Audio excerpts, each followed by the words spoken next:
Surprise. Our birthday. Okay, I got this. Caw-caw!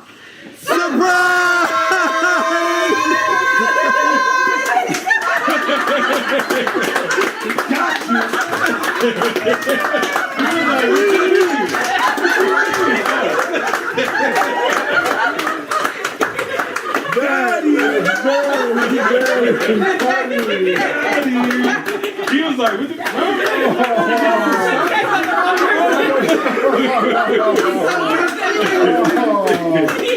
Thank you guys.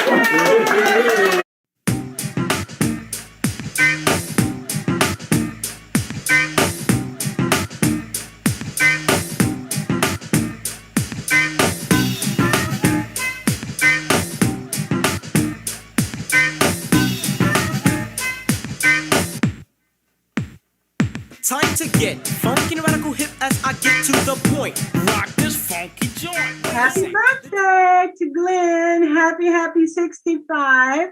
So glad for me to still be around while you're still around. That's a beautiful thing. So we're all here to wish you on your surprise happy 65th birthday. Well, people, I can claim the privilege of having known Glynn the longest. I know him at minus 65 years and counting. And did I say privilege? Yeah, I meant that. Okay. I jotted down a couple of notes. So I can begin by saying he was always a sweet guy, always pleasant, honest, dependable, happy, and all around good guy. Oh, did I mention handsome and talented? Woo! Yes. While I was waiting on Glynn to be born, I spent my time knitting him a yellow sweater along with a cap and booties. Can you see this, people? Can you see this? That's not the exactly one, but it was just like this. It was yellow. Why was it yellow? Because in 1958, we had no clue if we were birthing a baby boy or a baby girl. So everything was yellow. So I completed that. I loved that little sweater. I wish I knew where it was today, but I did that for you while you were being born, Glynn. Let me see. I think I got something else here. He was born perfect in mind and body and spirit. I'm so thankful to God for that gift to me. He was not a crybaby when he was an infant. Most of the time, he was just calm and sweet. But sometimes he would wake me in the middle of the night crying. And I pick him up and I go, oh, why are you crying? You're fed and you're dry and I don't know why you're crying. And so then I caught on to something. I started singing it to him, even though I was upset about having to be woke up, but I would sing it and I would say, oh, my darling child, I wish you would stop crying. I wish you would just be happy and go to sleep. La, la, la, la, la. Something like that. And indeed, in a couple of minutes, he would go back to sleep. He was, so by the time I got the hang of that, I would sing it to him. And then I think that's where he got to know a love of singing. Because when he was crying and I would sing to him and he would be quiet. So that was a beautiful thing. And all I have to say about Glynn is everything good.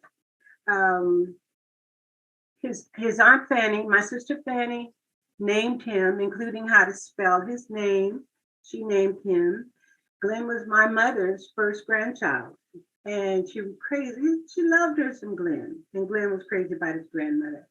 So he's led a wonderful life. He's been a wonderful guy, been a wonderful kid his whole life. I'm just proud to be his mom. And I'm proud to see how he's turned out. He's wonderful. Let me see. I have a list of criticisms over here. Oh, wait a minute. I forgot. I don't have any. So just to let everybody know, he's a great guy. He's a wonderful guy. I'm proud to be his mom. I love him to pieces like I love all my children But Glynn is number one in my life. And so that's always a special place.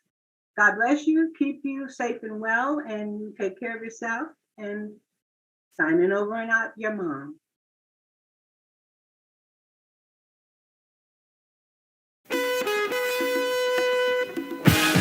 Let's go back. Let's go back.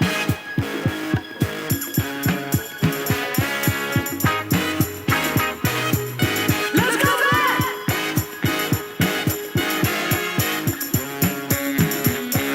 Let's go back.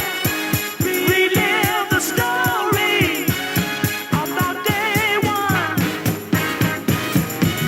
When first I saw your face, my mind told me you were the one, asking you to be mine was the best thing I've ever done. I used to search, but now I find the love shining in your eyes. Our romance has been a garden of Eden since our day one. Let's go back, relive the story about day one. Ooh.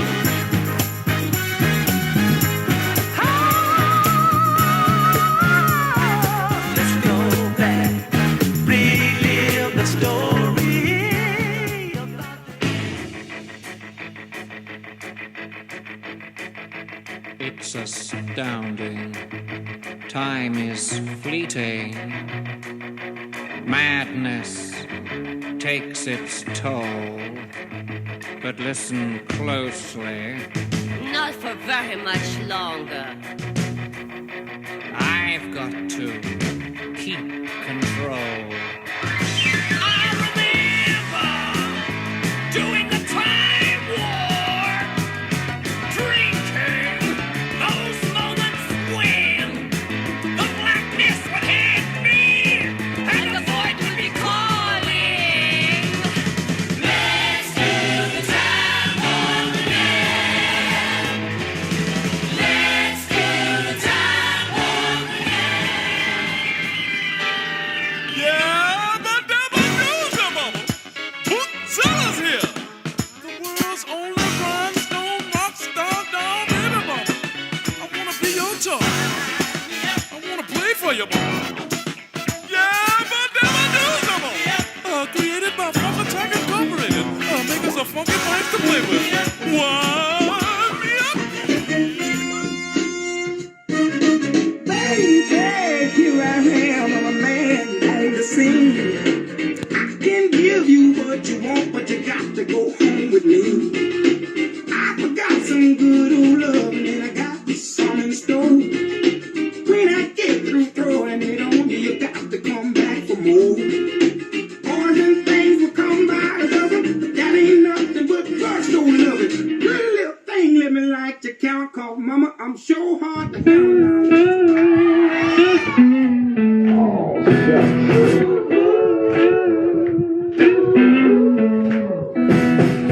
Don't be afraid, love. Let love you shine. I said, don't be afraid, love. Let love you shine. I can feel the fire burning, and I can feel the wheels turning. And don't you move away, woo, baby. Well, girl, 'cause your love is what I'm after. And I can change around to laughter. Girl, if we stay, all I wanna say is yeah. Don't be afraid. Oh, we've got lots of evidence. The thief's footprints are the same as Dogman's. That's a coincidence. And this broken window is in the shape of Dogman. That's just circumstantial. And check out this photo from the security camera. Uh-oh. Who's that look like, Jalen? Looks like Dogman. Who's that look like, Preston? I don't know. You were busy last night, weren't you?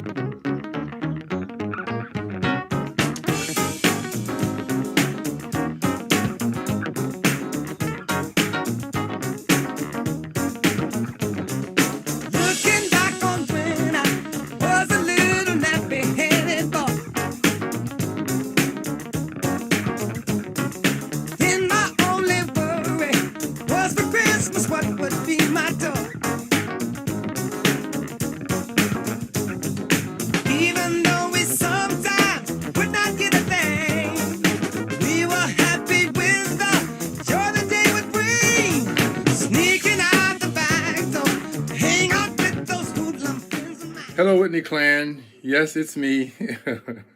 I know what you're thinking. Yes, and you're welcome. My Glynn Whitney story is based on the first time I met the Whitney family. Our neighborhood heartthrob, Darlene Monroe.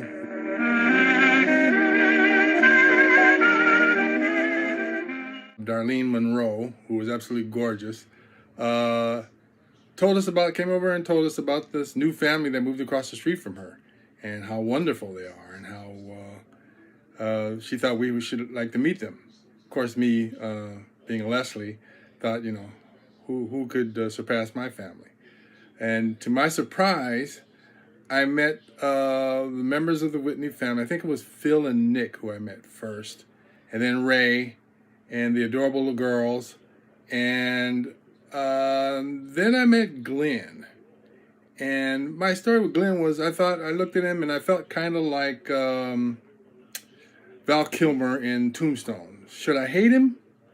And getting to know him and knowing just all the Whitney family, basically. You guys were just wonderful people, talented, good looking, and I tried to hate you guys, but I couldn't. And Glynn, being as gracious and generous as he was, as talented as he is and was, and being just a nice guy and someone I could talk to and emulate. So yeah, again, like Val Kilmer in Tombstone, I had to say to myself, now I know I hate him, because he was such a good guy. And hate him is, in the way you hate a painting that you could never do, but you would emulate. To show that Glynn was a guy, he even dated my sister. So I wanted to call you the Pope after you did out with my sister, because only someone who was a genuine guy could deal with someone like her. And I take the charity. But yeah, I have to say, Glynn Whitney, you are a cut above. And the Whitney family, you guys, the whole family, the kids, all have a place in my heart from me growing up with you guys, and the few years that we spent together, and getting to know you guys and just being around you guys, the love and the confidence you guys had for one another, and that you showed me, because basically this story is really about me, because you can't have a good Whitney story without me, understandably. So there you go. And again, you're welcome. But Glynn, happy birthday, my friend. God love you, because I do. Fellas, I'm ready to get up and do my thing. I want to get into it, man, like a sex machine, man. Moving, doing it, Can I count it off? 1, 2, 3, 4. Get up, get on up, get up, get on up. Stay on the scene, get on up, like a sex machine. Get on up, get up, get on up, get up, get on up. Stay on the scene, get on up, like a sex machine. Get on up, get up, get on up. Stay on the scene, get on up, like a sex machine. Get on up. Wait a minute, shake your arm, then use your palm. Stay on the scene, like a sex machine. You got to have the feeling, sure you're born. Get it together, right on, right on. Get up, get on up, get up, get on up, get up, get on up.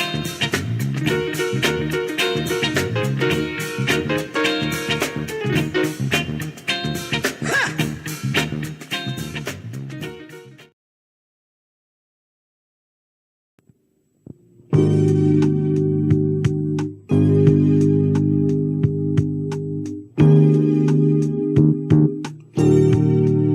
You know that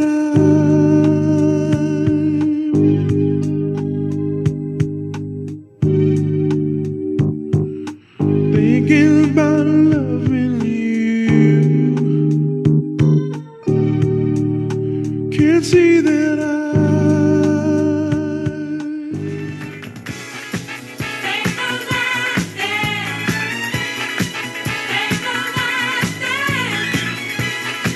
Take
I was there with you guys to celebrate this milestone of a 65th birthday.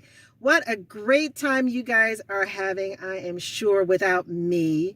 But anyway, since I can't be there, I've decided I'm going to make fun of you. So I just want to tell you that I remember the song that you introduced to the family at one rehearsal, and the song was called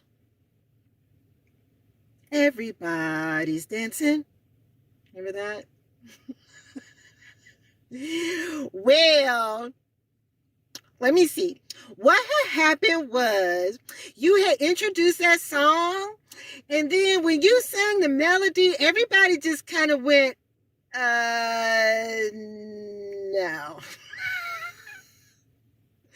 Oh, I know that hurt. You just had a catalog full of other great music, so that certainly was not, the way it always went. But anyway, that was funny, a story that I've never forgotten, and I've always loved you for that memory. I've always loved you for that memory. Anyway, I hope you have a wonderful, wonderful birthday. Wish I was there once again. Have fun, everybody. Lots of love from North Carolina. Happy birthday, Glynn. Happy birthday, Uncle Glenn. I sure wish I could be there to celebrate this day with you. I mean, how many people get to celebrate their 650th birthday and still look as good as you do?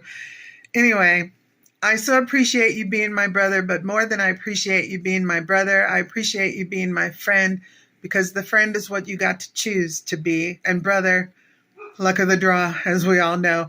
Anyway, happy birthday. I love you. Have a wonderful, wonderful celebration. Love you all. Bye.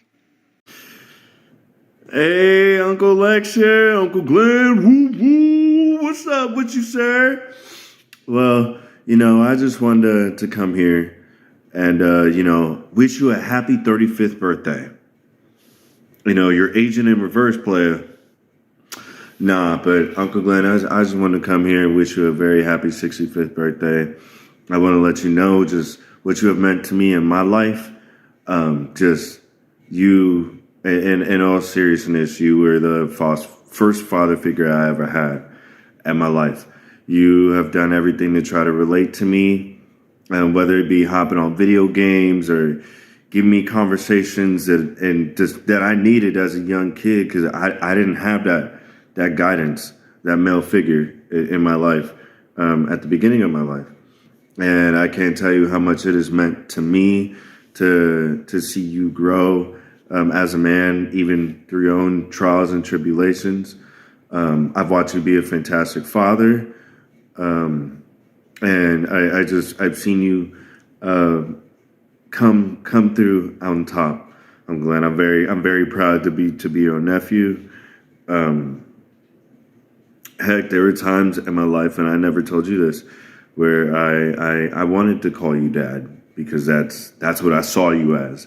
I didn't know you as anything different. I remember we were riding in the car on the way to Oregon, and I was listening to Ludacris, and you turned back and you're like, "Hey, what you listening to?" And you always made it a point to make me feel that I was a big deal and that the decisions I made were a big deal. So I'm going to go ahead and turn the tables and say that it was that you were one of God's greatest gifts to our family, to me, to my mom. I love you and I miss you, and I hope you had a wonderful birthday. I hope you are here for many more years to come. You're a blessing to me as a man and just as a person, and you're absolutely my favorite uncle. I love you, and happy 65th birthday, Uncle Glenn. Happy birthday, Uncle Glenn. You are 65 years old. And you still look like you're in your 30s, heading up towards 40. But sir, what is it? What is it? How? That's a question for also all your siblings.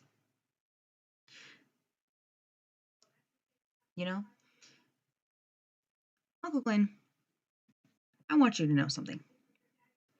That when God made you, he said, bam, not even a dash, a gallon full of happiness and a whole several cups of joy and a monsoon of just excitement and love. And then he just stirred all that and put you here on this earth. And here you are, continuing to do so for your brothers, for your sisters, for your nieces, for your nephews, for your daughter. And you know what? I'm glad God chose you to be my uncle, because I have a lot of fun memories. A lot of fun memories. And I'm sure you too have a lot of fun memories. Random sayings that you've caught me saying, songs. And, I know that you say that you missed, we know Madison was born later in the 90s. You worried that you missed a lot. I think with us, your nieces and nephews, we gave you a lot because you were also on top of it, even if Madison wasn't on top of it, because Madison was too young. You got on to Avatar Last Airbender. Kim Possible. We can't forget about Kim Possible. What else did we get on? iCarly. Even honestly, you know what, Uncle Glynn, you got it. And it's so fun when like a random song can be playing. You too will jump in and sing it, even though you weren't as exposed to it, but you're there. And Uncle Glynn, can I just say that that's just what makes you great.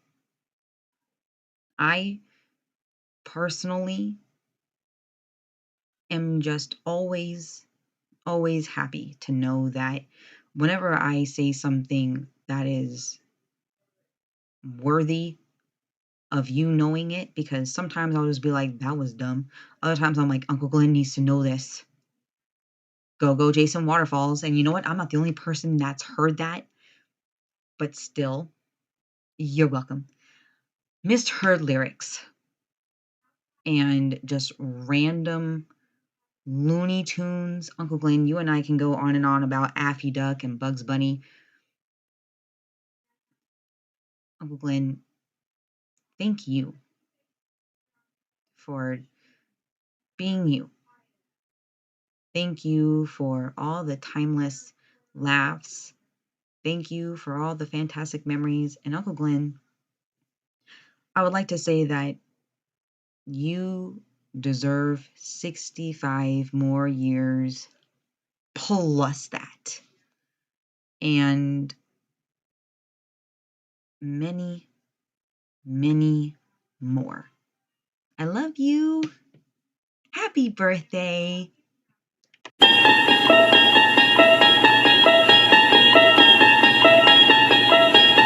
You unlock this door with the key of imagination. Beyond it is another dimension. A dimension of sound. A dimension of sight. A dimension of mind.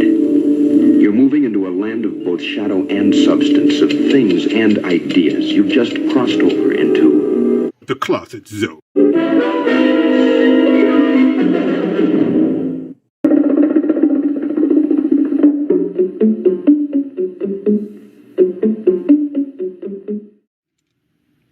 It's Los Angeles. 1969. Two poor homeless Negro boys who are living with their aunt on Pico Avenue in Los Angeles are walking home from the store. Their mother had sent them out to get groceries. Jauntily, they're coming home just having a good time, when the older brother, Glynn, decides he doesn't want to carry groceries anymore. Well, this isn't new for Glynn, because this is what he did on 53rd Street when he left his younger brother Nick holding the bag of groceries. What he does this time is horrible. Glynn once again sends the groceries down on the ground and says, "Nicky, I'm going to run ahead of you." Nicky says, "No, you've got to come back and carry these groceries." And like he did before, "Oops, I did it again," like the Britney Spears song, Glynn takes off running. Nicky screams, "You better come back and get these groceries." And Glynn says, "You always carry the groceries. You never leave the groceries." And all you hear is, "Ha, ha, ha, ha, ha," as Glynn runs. Nicky, the little businessman, picks up the groceries. The sun is setting and it has gotten dark. The wind begins to howl. Is that Glynn laughing? Could be. Their aunt stays in a 2-story apartment. In the apartment, upstairs, the hallway light is out. And Glynn knows it. As he approaches the building, Nick starts to get scared, because he knows in the shadow could lurk trouble. But no trouble that he could imagine would be waiting for him. No, this would be a different kind of trouble. It would be fear. It would be terrifying. It would be Glynny. Nicky slowly walks up the stairs back against the wall because he can't see a thing. Inch by inch, step by step, he ascends the dark hallway, knowing Glynny is there somewhere on the stairs, ready to reach out and grab him. Because Glynny, being the asshole that he is, would enjoy this moment. It would be the seminal moment of his life, the signature moment of his life. Poor little Nicky, groceries in hand, back against the wall, up the stairs. Can't hear a thing. Reaches the landing. Back against the corner. And out jumps Glynny and screams at Nicky, and Nicky drops to the ground in horror, tears flowing from his face. Glynny laughing like Walter Houston in The Devil of Daniel Webster. You can hear Glynny scream, his laughter, Nicky on the ground in tears. It was traumatizing. It was traumatizing, y'all. It was horrible. It was the worst fear of my life. Hold on. Let me get this together. Back to our show. Glynny, showing no mercy, stands over Nicky laughing. Ha ha ha ha ha. I got you. Next thing you know, Aunt Fanny's apartment door swings open. There in the doorway is their mother. She doesn't tend to Nicky. She says, "Glynny, what are you doing?" Nicky's in tears, crying, waiting for someone to help him. Glynny says, "I didn't do anything."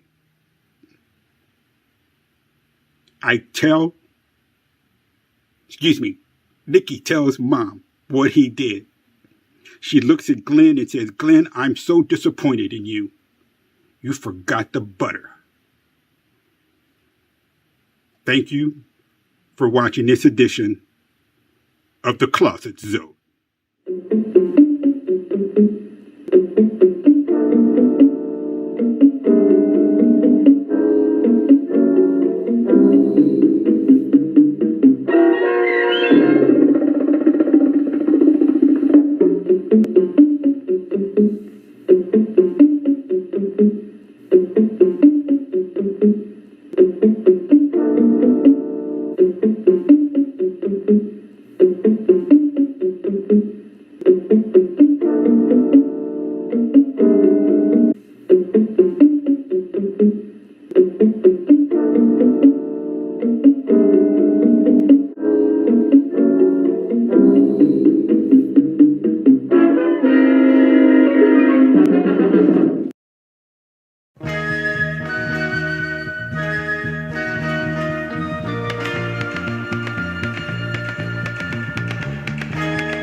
I'm so proud of you.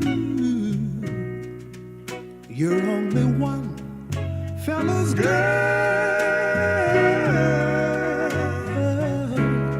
and I'm so proud, I'm so proud of you.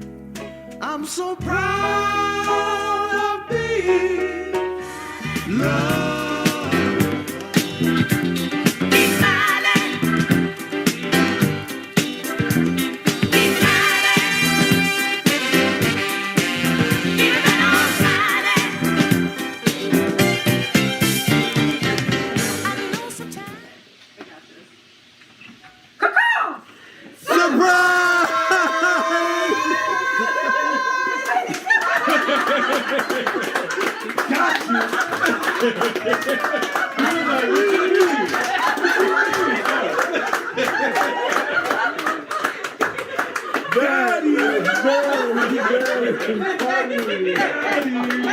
He was like, what the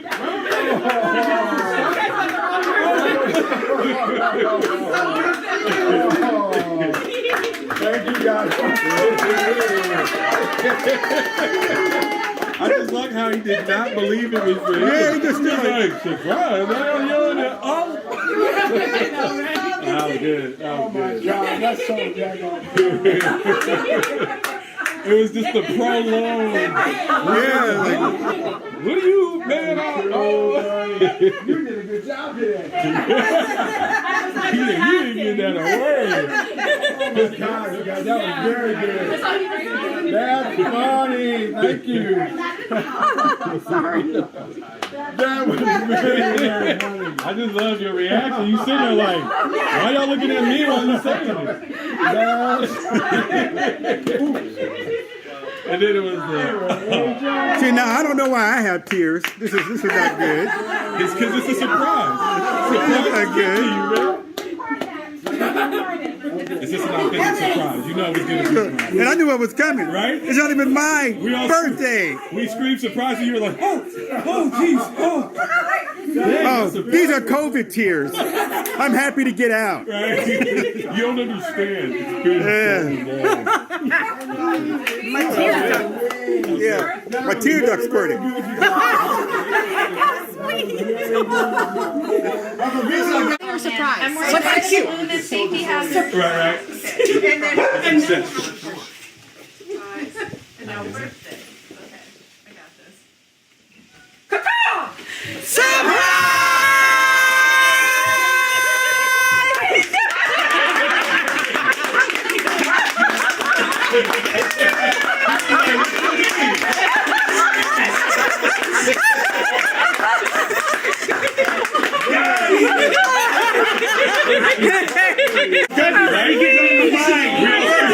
We screamed surprise and you're like, oh, jeez, oh. These are COVID tears. I'm happy to get out. Right? You don't understand. There, and Okay. Can you get up? Okay. Let me get a chair. Okay, that's. Get ready for Get birthday boy a chair. Get him a chair. That one. Isn't anyone gonna help that poor man? Becomes funny for the kids over here. Well, that'd be funny at the moment, but later. Hello, Your Majesty. This sweet little boy. Story time. Story time. Story time for the back. Let's hear it. Go ahead, man. Yeah. Put your weight on it. Breathe through it. My whole life has been my family. My brothers and sisters have meant absolutely everything to me. And if not for them and the way that I feel about them, the way that I love them, I would not be the kind of person that I am. And so tonight, coming in and being surprised like that, it's a moment that verifies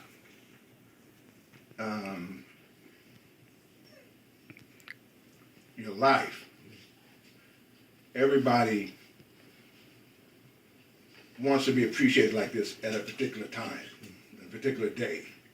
You hope all the people in your life show up. And then you hope that they show their appreciation for you and your relationship with them your whole life long. And that was a moment that it struck me to my core, because you don't have to do this. The nice things that people do for you in your life, people don't have to do. They feel an obligation to tell people everything that you've done wrong to them. They feel an obligation to let everybody else around you know that you're not perfect. And that, well, you know, he did this, he did that, he did this, he did that. And I have not been perfect many times. But the fact that you guys are all here, and I do mean each and every one of you because you volunteered to come, I just can't put into words what it means to me. I love each and every one of you guys so much. And there's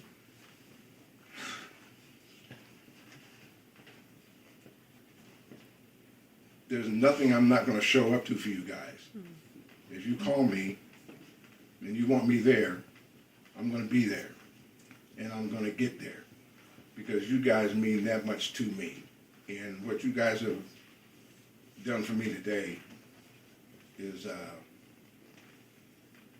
it's monumental in my life.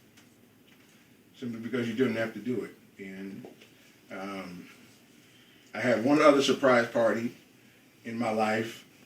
I was 20. That worked out okay. But this one, you know, you guys are my people.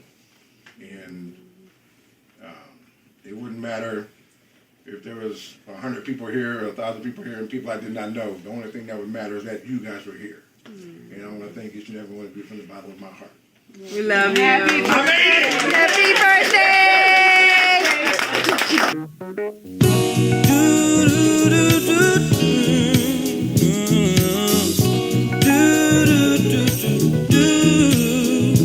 As around the sun, the earth knows she's revolving, and the rosebuds know to bloom in early May.